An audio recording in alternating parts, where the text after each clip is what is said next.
Wait a second. Is this a Jeep? Is this a pickup truck? Is this thing freaking cool?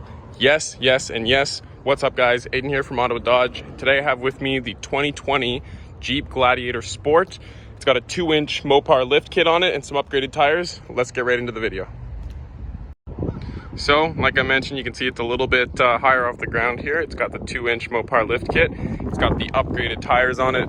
It's got a 5-foot box, meaning this is still a Jeep. It's still extremely capable, but it's just a little bit more useful. You know, you've got the box. You can go for your Costco runs. You can go for your Home Depot runs, whatever it is. You'll be able to fit pretty much anything you need in here while having the capabilities of a Jeep. So sitting inside, first thing you notice, classic leather-wrapped heated steering wheel. We've got our heated seats. We've got our engine stop-start, which you can actually turn on and off with the press of this button here.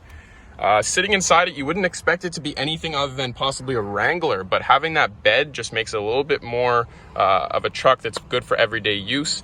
It's something that's got the capabilities of a Jeep, so you know you're getting best of both worlds. This is a truck you've truly got to see to believe. So if you want to come on in, take a look, give it a test drive, run some numbers, give me a call. My name's Aidan, 613-745-7051. My extension is 1112, or if it's easier for you, I'm always open to receiving a text, 613-793-1053. Thanks, guys, and I'll see you next time.